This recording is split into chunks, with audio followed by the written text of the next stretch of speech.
सभी को मेरा नमस्कार। तो आज की हमारी कथा बहुत ही डिफरेंट है, तो बनी रहिए अंत तक। चलो कथा स्टार्ट करते हैं।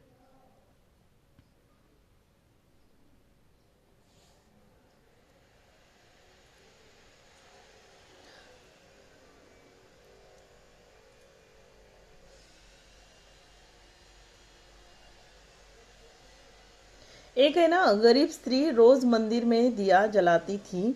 एक दिन उसके पास तेल नहीं था। वो रोते हुए बोली, हे प्रभु, आज मैं खाली हाथ हूँ, पर मेरा मन भरा हुआ है ना। उसने खाली दिया रख दिया और थोड़ी देर बाद लोगों ने देखा दिया अपने आप जल रहा था। तभी आवाज आई, जहाँ श्रद्धा है वहाँ साधना अपने आप हो जाती है ना।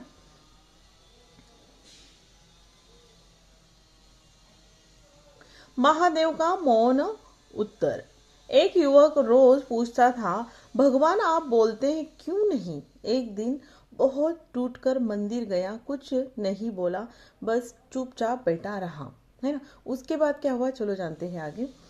तभी पुजारी ने आकर कहा, बेटा आज घंटी अपने आप बज रही है ना। उस पल युवक समझ गया, भगवान शब्दों में नहीं संकेतों में जवाब देते हैं, है ना। कुछ छोटे छोटे जो है भगवान के जो होते हैं ना संकेत, मतलब बहुत लोगों के विचार रहते हैं कि मतलब भगवान नहीं है। ऐसे बहुत सारे काल्पनिक मतलब दिमाग में जो होते हैं ना प्रश्न, उनके उत्तर है इस कहानी में, है। तो अगला देखते हैं।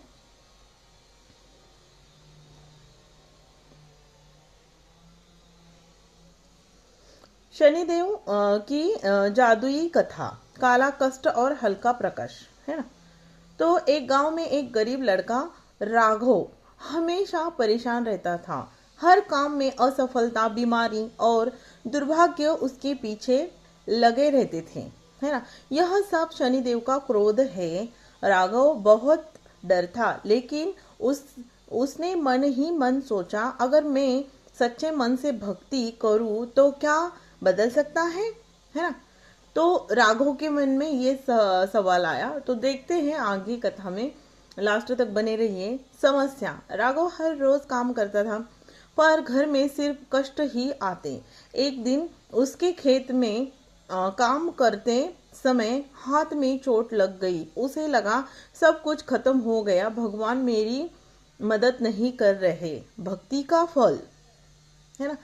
तो इंसान का क्या होता है पता है, जब दुख होते हैं ना तो भगवान को खोजते रहते हैं और ये करते रहते हैं, और जब उनके दिन चेंज हो जाते हैं तो भगवान की सेवा करने भूल जाते हैं। ये हर एक कथाएं में ऐसे ही रहता है, या इंसान के निजी जीवन में जो भी है ऐसा ही रहता है। इसी तरह के हैं, जैसे हाथ की 5 उंगलियां हमारी समान है क्या, सब अलग अलग है ना, वैसे इंसान है। तो इसीलिए देखो मन चंचल है, इधर उधर भागता है। चलो कथा में और आगे क्या बताया देखते हैं। सब कुछ खत्म हो गया, भगवान भी मेरी मदद नहीं कर रहे। भक्ति का फल, राघव ने रात में एक छोटी सी लाल चादर रखी और शनिदेव की मूर्ति के सामने दीप जलाया। उसने धीरे धीरे धीरे से कहा, हे शनिदेव, मैं डरता हूँ, लेकिन सच्चा मन से प्रार्थना सच्चे मन से प्रार्थना करता हूँ। कृपा करके मेरे घर और जीवन पर मैं आपके न्याय को मानता हूँ। शनिदेव का संकेत, रात्रि में अचानक तेज हवा चली, दीप की काली छाया में चमक उठी और राघव ने देखा उसकी चोट पर हल्का प्रकाश पड़ गया रहा था। अगले दिन जब उसने हाथ देखा, चोट धीरे धीरे ठीक हो रही थी, है ना। और खेत में अचंभित करने वाला फसल उगाई। तो इस तरह से घटनाएं इस कथा में जो बताया गया है, तो ऐसा है इसमें। तो शनिदेव ने, चमत्कार क्या हुआ शनिदेव का, राघव ने महसूस किया शनिदेव के न्याय में भी माया है। जो डरता नहीं और सच्चे मन से भी भक्ति करता है, उसके जीवन में संकट धीरे धीरे हल्का पड़ता है। सीख क्या मिली इस कथा से, शनिदेव का भय दिखता है, लेकिन भक्ति से सुरक्षा और चमत्कार है ना। भगवान है ना, भक्ति के भूखे हैं, है ना। उनको हर एक भगवान को लगता है मेरा नाम स्मरण करे। ऐसा ही है, कंपटीशन है बहुत ज़्यादा, ठीक है।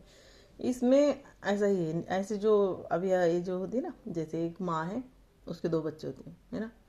अब बच्चों को लगता है कि माँ मेरे को सबसे ज़्यादा प्यार करे, दोनों बच्चों को, लेकिन माँ का जो होता है ना, एक माँ के लिए तो सब समान है, वैसे ही भगवान के लिए हम लोग सब समान है ना। तो चमत्कार, तो सीख क्या मिली? शनिदेव का भय दिखता है लेकिन भक्ति में सुरक्षा और चमत्कार है ना। जो धैर्य और श्रद्धा रखता है उसे कष्ट कम और खुशियां अधिक मिलती हैं, इस्तेमाल का, है ना। तो इसलिए कहा गया है ना, कि धैर्य रखना बहुत ज़रूरी है। तो कथा के अनुसार जो कथा थी हमारे पास, हमने शेयर की है। तो कथा कैसी लगी, और कुछ जो मन में सवाल रहते हैं, स्टार्टिंग में 2 चरण पक दिया, उसी की भी थी। तो कैसा लगा ज़रूर बताना। अगर चैनल पे नए हैं तो चैनल को ज़रूर सब्सक्राइब करना।